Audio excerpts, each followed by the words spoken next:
Parenting کی بات کریں and you specialise in it as well, father کا رول جو ہے وہ کتنا امپورٹنٹ ہے ایک بچے کی زندگی میں, اسپیشلی جب ہم لوگوں نے اپنی پچھلی جنریشن کی اگر ہم لوگ بات کریں تو ہم لوگوں نے اپنے پیرنٹس کو, اپنے گرینڈ پیرنٹس کو یہ سنا کہ جب ہمارے والد گھر آتے تھے تو پورا گھر خالی ہو جاتا تھا اور ان کی ایک آواز سے, تو وہ اب آئی ایم پریٹی شیور کہ اب وہ پیرنٹنگ اسٹائل چینج ہوا ہے.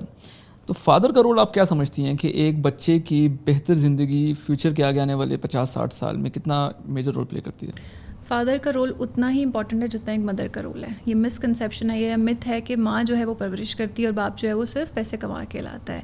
بچے کی ایک کہتے ہیں کہ پرفیکٹ یا ایک ہیلدی ڈیولپمنٹ کے لیے فادر اور مدر دونوں کا رول بہت امپورٹنٹ ہوتا ہے.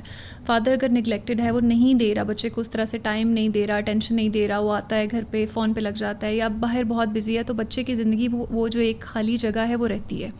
اسپیشلی بیبی بوائز جو ہیں وہ بہت زیادہ پھر فیل کرتے ہیں. جو بچیاں ہیں وہ جب بڑی ہوتی ہیں ان کو باپ کا پیار جب نہیں مل رہا تو باہر جا کے وہ پھر ڈفرینٹ طرح سے وہ والا پیار ڈھونڈنے کی کوشش کرتی ہیں, پھر بہت چیزوں میں پھنستی بھی ہیں. تو اس طرح سے وہ رول بچے کی زندگی پہ بہت زیادہ افیکٹ کرتا ہے.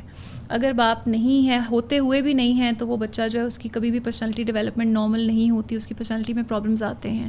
چاہے وہ گرلز ہیں یا بوائز ہیں, باپ کا رول بہت امپورٹنٹ ہوتا ہے بچے کی کانفیڈنس بلڈنگ میں, اس کی جو ایک اوور آل پرسنالٹی بلڈنگ ہے اس میں اس نے کیسے ڈیلنگ کرنی ہے, اس کا کیا زندگی میں ایک گول کیا ہونا چاہیے. ایک وہ جو سر پہ ایک سربراہ ہوتا ہے وہ باپ کا رول ہوتا ہے, اور وہ بہت ضروری ہے کیونکہ بچے جو ہیں وہ ماؤں کو اتنی امپورٹنس نہیں دیتے اس طرح سے, وہ تھوڑا سا ہم ایزی لیتے ہیں مدرس کو. تو باپ کا وہ رول, وہ ایک ڈسپلن ہونا وہ بہت ضروری ہے.